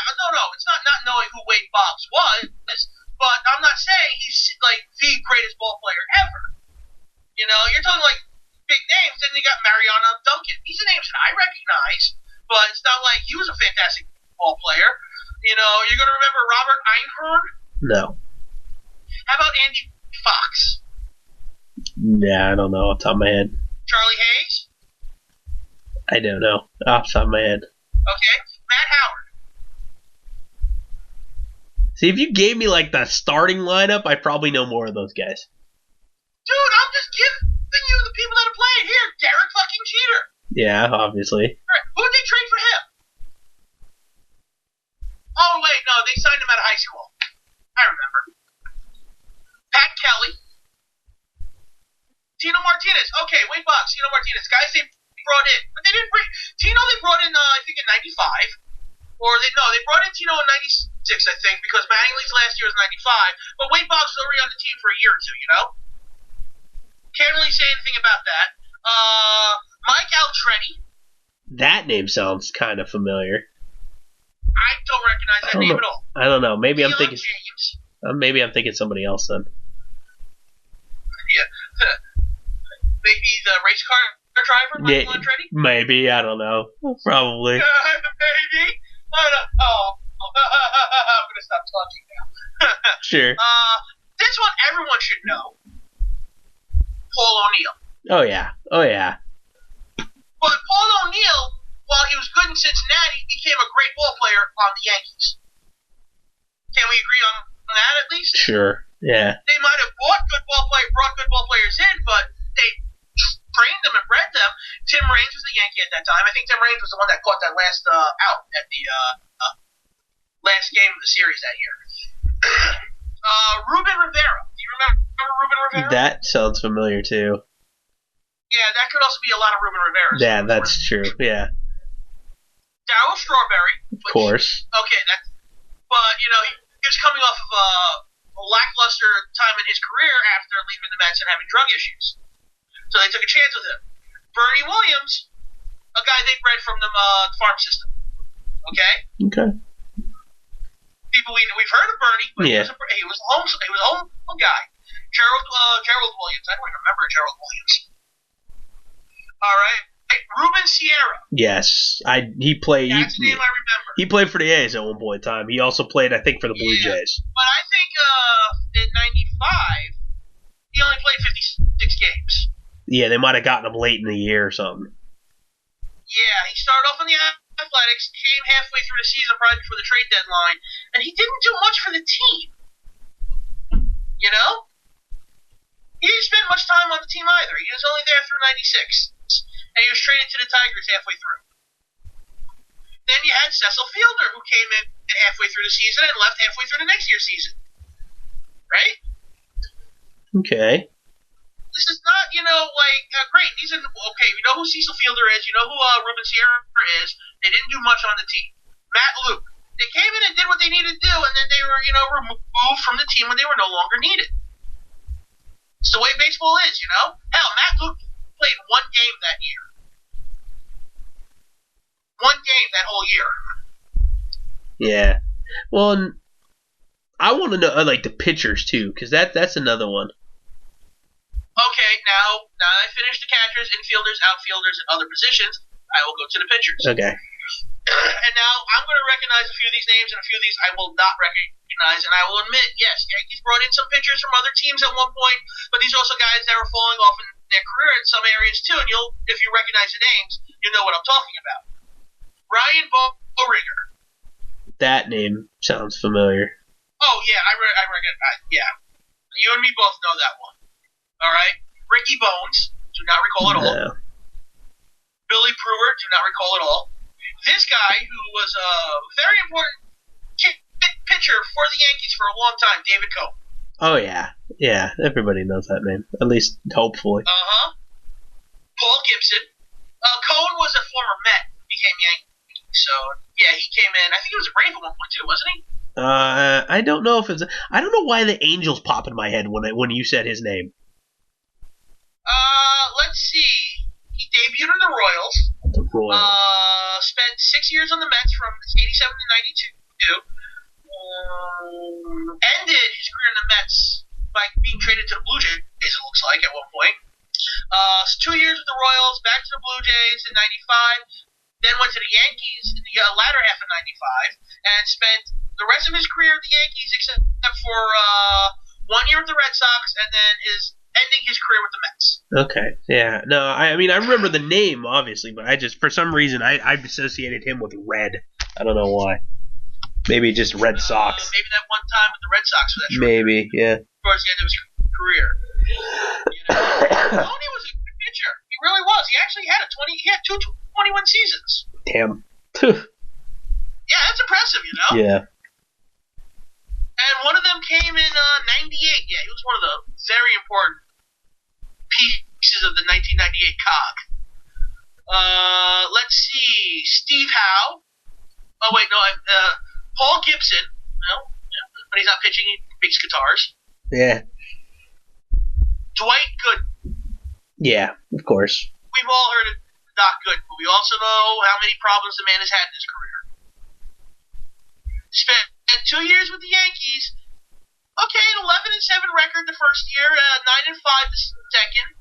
Then he went to the Indians, Astros, Devil Rays, and ended his career with the Yankees, playing 18 games in 2000 and called it a career. But yeah, he spent most of his career on the Mets. Let's be honest. That was a guy they brought in, but they took a wild chance with him because he had issues going into that. I mean, he missed all of 95. We all know why, right? I think the nose was a subtle hint. Yeah. Steve Howe was on the team for a while. Mark Hutton. I don't know if you recognize his name. I recognize his name, Scott Kamenicki. Yeah, that's kind of a name that. Well, you should at least recognize the Kamenicki name. I think his father was a coach for years. Okay. Oh, shit. Wow. Jimmy Key. I remember that name. I think I mainly remember Jimmy Key only because of the stupid This is SportsCenter commercial with that, like, they said, oh yeah, we're looking at prospects, and there's this one, they bring in this kid who's like 18 years old to do his SportsCenter, like they just drafted him, and he's just a total arrogant piece of shit kid. He's like, Jimmy Key, what the hell? Was he like 40? I could hit him. Like, I remember that commercial segment better than I remember him pitching. No, you probably don't need to remember him pitching. Graham Lloyd, which is a name I do recognize. Jim Messier. Yeah, Jim Messier actually late in his career, I think, played for the A's. He was a reliever. Yeah, I just was on his page.